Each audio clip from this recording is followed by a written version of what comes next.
Now, I don't normally make videos covering dev blogs or anything that I see as small time that I can't round up in a bigger video, but this week we got some stuff that is rearing the ugly head of Payday 3's flaws and Starbreeze's very bloody approach to making games. Going from nice additions going sour, paying for the same product twice, getting rid of the only depth and diversity of playstyle in Payday 3, and a game director who has turned on his community. If that interests you, feel free to subscribe to hear me yap about similar stuff to this, but for now, enjoy the video. First off, some good. The compensation items for Syntax Error have been released. For those out of the loop, when Syntax Error was launched, there was a unanimous uproar at the outrageous price, which was almost half the cost of the base game for about 10% of its content. Starbreeze said that they can't lower the price of the pack, which I interpret as a legal problem with their publisher Plyon/Deep Silver. However, to compensate for the difference with all future DLC prices, they've released a few suits and preset guns to try to make up the difference. For owning Chapter 1 of Syntax Error, you have access to the Drifter Pack, Preacher Pack, and Island Slacker. Additionally, if you own Silver Edition, you get the Heavy Hitter Pack, and if you own Gold Edition, you get the Assassin Pack. I'd also like to add that these suits were originally meant to be part of the microtransaction store that has been postponed, but if you want to hear my opinion on that, you can see my top 10 problems with Payday 3 video, linked in the description. But as far as suits go, they're awesome. They hit a few style niches each, that being actual suits and tactical gear from my bank robbing game, but we'll just cover them and the weapons they come with as they are paired with each other. First up, the Heavy Hitter and Veteran Ranger. Now, you may recognize this one, seeing that hackers would access it in the files back when the game first launched. But with the official release, I'm glad it's here. It looks great and plays into the heavy look that only RiotCon and Default Chains could achieve before. However, my big gripe with it has to be that in the menus, it just clips with every gun in the game. Every character and gun while wearing this thing has their arms go right through the front of it. Every character, except Chains, who while wearing it could be mistaken for an M1A2 Abrams from a distance. Overall, it scratches that tactical itch that I've been looking for in this game much better than the Echelon suit, which they fucked up the color of the shirt, thank you modders. But speaking of the Echelon suit, when I was getting footage of the Heavy Hitter in my inventory, it just has the Echelon name and bio instead of Heavy Hitter. I thought it was funny. As for the Veteran Ranger, it's just okay. At a glance you might think it's a bit better than default because of the longer barrel, but that's just all visual. There's no proper upgrade for a barrel on the FIC9, so it just ends up playing like a cooler to look at SMG that you can't change any of the mods on. Next is the Dark Preacher and the Wraith. This is a simple black embroidered suit with a priest collar. Not much to add, it looks good, so let's talk about the gun. No adventures await, God buddy. damn it. The Wraith is a weapon preset of the Northwest B9, and it's the biggest letdown of the pack in my opinion. It has a lot of good parts to it, a new suppressor, a longer handguard, and a cheek pad on the stock, but at the end of the day, it's still the Northwest B9, and it's the worst gun in Payday 3. I even tried to put this in an assassin build, but the anemic damage that this thing has and the pitiful ammo pickup to kill ratio just leaves this thing outclassed by every other primary in the game. Hell, even the Ziv got a bit of love and made into a respectable SMG with high ammo pickup and a fast rate of fire. But sadly, even though the Northwest B9 is a rifle, it's in my opinion the worst weapon in the game. After that, we have the Wayward Drifter, a biker-themed outfit complete with ripped denim and a logo on the back. It's a good outfit, not my particular cup of tea, but if you're into the look, more power to you. The weapon paired with this being the Maniacal Moonshiner, a preset of the Moscone. One quick thing to note is that the gun barrels in the blog posts are unpainted, while in-game the barrels are decked out in the stars of the American flag. As a preset, it's not bad. If you're looking for a stubby double barrel with some flair to it, this is the gun for you. However, I do have to add that the idle animation in the menu for the weapon appears to be set for a rifle and not the Moscone, hence the clipping hand once again. Other than that, good gun, not much I would change. Next up, we have the Island Slacker. No gun paired with this, but as an outfit, it's a typical Hawaiian shirt with cargo shorts for the more laid-back tropical heister. It's a solid outfit, and makes me wish that we had a beach or island heist to wear it on. It also makes me wish that one day we can get some recolors of this suit so we can have Dragon's outfit that he has on in the Dragon Files. Oh hey, and I just thought of this right now, why not have the outfits that the gang had in the good ending of Payday 2? That would be cool. Lastly, we have the Gentile Cut and the Lance.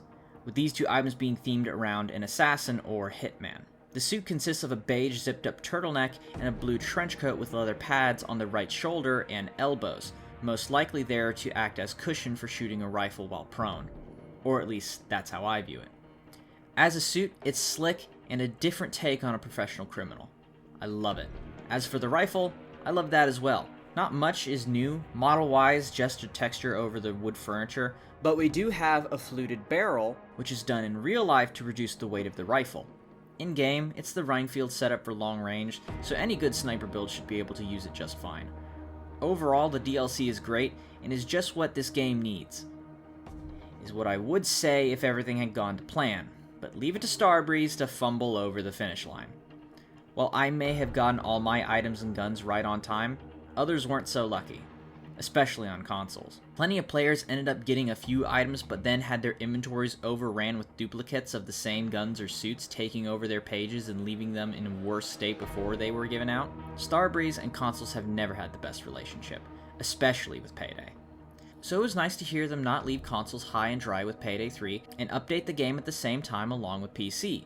But in practice, it's always felt like they've been playing catch-up and just straight up not knowing how to push out updates for consoles effectively, or on a greater scale to push out DLC for the rightful owners without jumping through 10 different hoops and delaying an update. I was one of the lucky ones who managed to get this with no problems, but this is an issue that needs to be sorted out for the sake of longevity of Payday 3.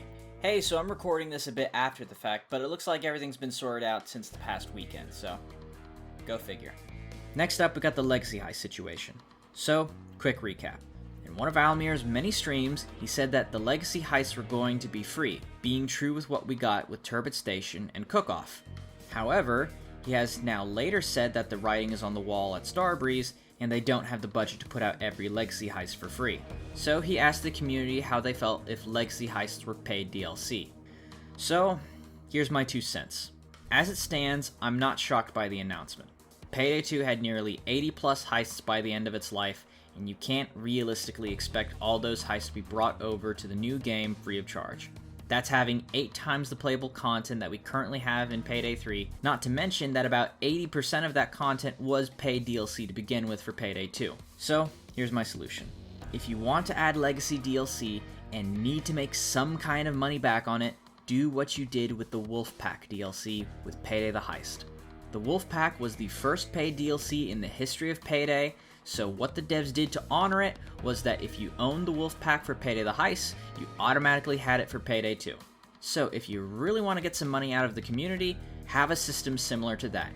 If you have Payday 2, you have all its base game heists unlocked for Payday 3. If you have the first game, same thing, and then so on with the other DLC like the Wolfpack. Now, is this realistic? Not particularly. But is it better than having your fans pay for the same DLC they bought 10 years ago? In my opinion, yes. But that leads me to how I feel about Legacy Heists as a whole. As much as I like them, I don't really want them right now.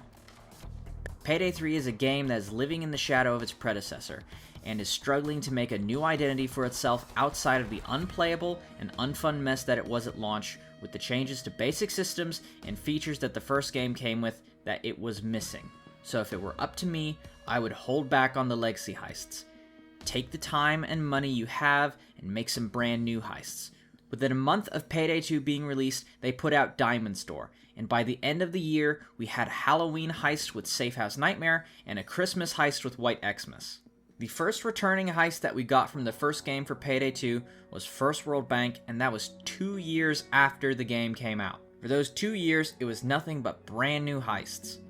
Now granted, the last game before Payday 2 had a tiny amount of heists compared to that game, so there were less expectations to bring back classic heists, so I'll give some leeway to Payday 3 having the monumental task of having classic heists from Payday 2 to add to 3. But at this point in the game's life, I just want to see something new. And hopefully, Diamond District is shaping up to be just that.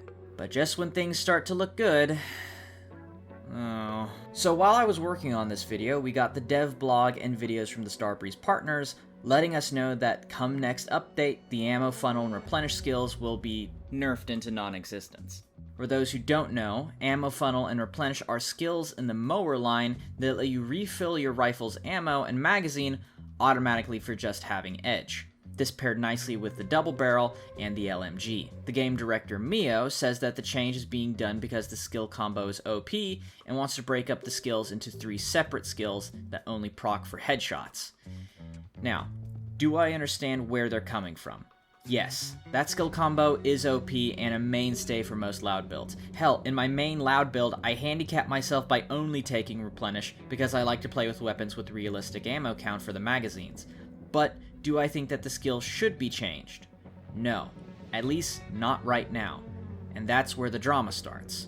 A few weeks ago, the Starbreeze partners got to hear about these changes early, and unanimously, bar one who was apathetic to the change, said that this was a bad idea, and I agree with them. Like it or not, ammo funnel and replenish are the most fun skill combo in the game, and are as deep as skill builds get for Payday 3.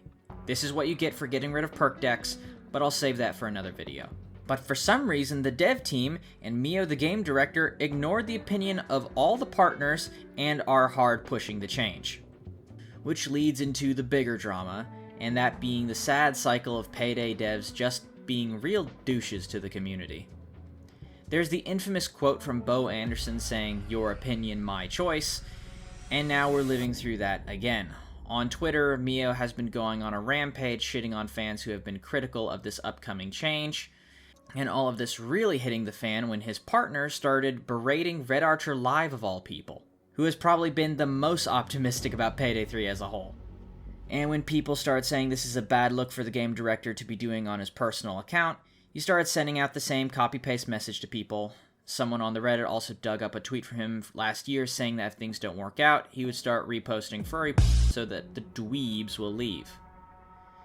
Thankfully, he has since privated his account, so no unsolicited furry today, but this is the tip of a bigger iceberg. So this is where I have to interject with some updates about the situation and how it's panned out.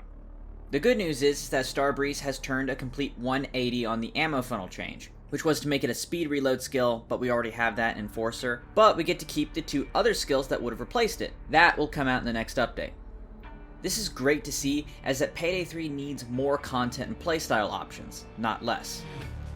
Now, on to Mio. His account is still protected, and there's been no official statement from Starbreeze, although I think they said they would put one out, but don't quote me on that. However, here's my 2 cents on the situation.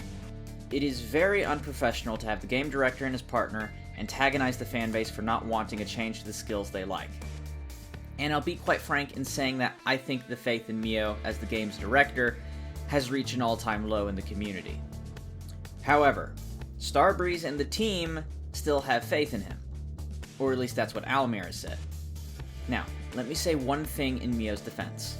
Calling for his termination from Starbreeze is a very big deal. This is a man's livelihood on the line.